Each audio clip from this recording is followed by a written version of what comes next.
श्री स्वामी समर्थ. तर आज आपण एकदम साध्या सोप्या पद्धतीने फरसाणची भाजी बनवणार आहोत. फरसाणची भाजी बनवण्यासाठी आपल्याला सगळ्यात आधी एका लोखंडाच्या तव्यावर एक मोठ्या आकाराचा कांदा उभा चिरून तव्यावर भाजायला टाकायचा आहे. कांदा भाजून झाला की त्यामध्ये आपण एक मोठ्या आकाराचा टोमॅटो उभा चिरून टाकणार आहोत. कांदा आणि टोमॅटो आपल्याला छान काळपट रंगावरती भाजून घ्यायचे आहेत. कांदा आणि टोमॅटो थोडा काळपट झाला की त्यामध्ये आपण अर्धी पळी तेल टाकून घेऊ.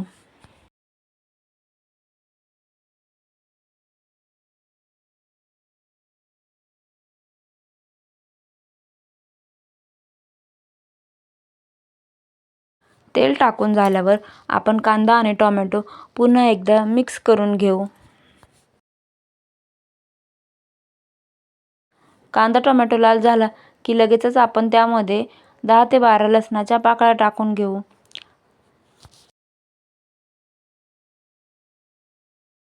लसणाच्या पाकळ्या टाकून झाल्यावर आपण 1 इंच आल्याचा तुकडा टाकून घेऊ. आल्याचे आपल्याला बारीक काप करायचे आहेत, त्यामुळे तो लवकर भाजला जाईल. सगळ्यात शेवटी आपण भरपूर अशी कोथिंबीर टाकून घेऊ आणि मसाला पुन्हा एकदा मिक्स करून घेऊ.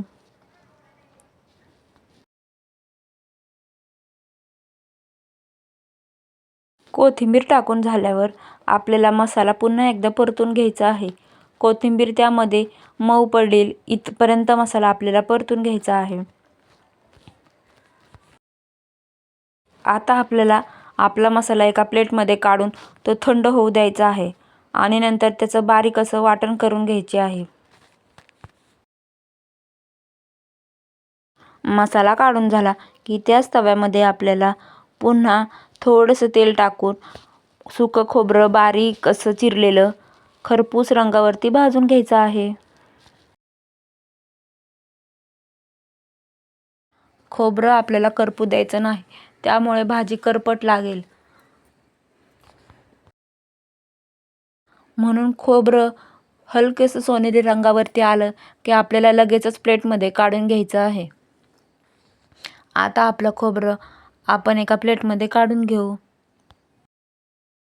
आणि मिक्सरच्या भांड्यामध्ये केलेलं कांदा आणि टोमॅटोचं पेस्ट करून घेऊ. कांदा आणि टोमॅटोचं आपल्याला बारीक असं वाटण करून घ्यायचं आहे. लगेचच दुसरीकडे गॅसवरती एक कढई ठेवायची आहे. वरती कढई ठेवून झाली की त्यामध्ये आपण 1 पळी तेल टाकून घेऊ आणि तेल गरम झाले की त्यामध्ये मोहरी टाकू.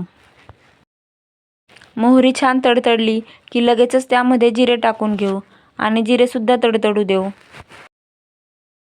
जिरे मोहरी तडतडली की लगेचच आपण त्यामध्ये केलेलं वाटण टाकू आणि वाटण तेल सुटेपर्यंत परतून घेऊ.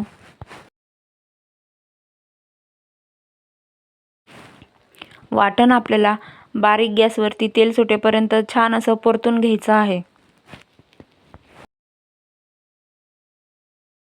जर घरात भाजीला काही नसेल तर तुम्ही अशा पद्धतीने शेवची भाजी किंवा फरसाणची भाजी एकदम साध्या सोप्या पद्धतीने बनवून खाऊ शकता.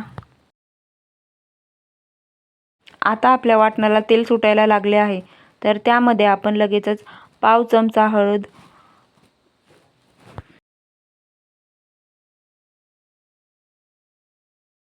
अर्धा चमचा लाल तिखट आणि 1 मोठा चमचा घरगुती काळा मसाला टाकून घेऊ आणि पुन्हा एकदा वाटण परतून घेऊ.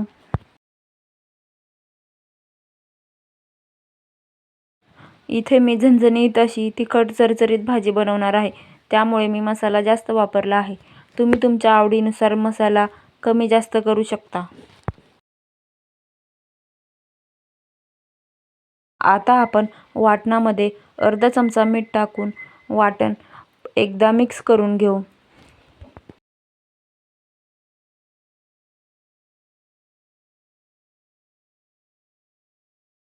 वाटण छान मिक्स करून आपण 5 मिनिट बारीक गॅसवरती ठेवू, म्हणजे आपल्या वाटणाला छान तेल सुटेल आणि भाजीला तरी येईल.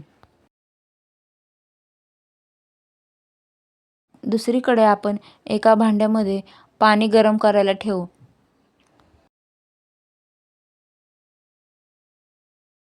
पाणी गरम झाले की ते पाणी आपण ह्या वाटणामध्ये टाकू आणि वाटण छान मिक्स करून घेऊ. त्याच्या गुठळ्या राहणार नाहीत याची काळजी घेऊ.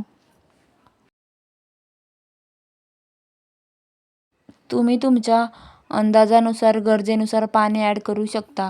जर तुम्हाला पातळ भाजी बनवायची असेल तर जास्त पाणी ओता आणि तुम्हाला घट्ट ग्रेव्ही बनवायची असेल तर कमी पाणी ओता. कारण फरसाण टाकून झाल्यावरती भाजी जास्त घट्ट होते.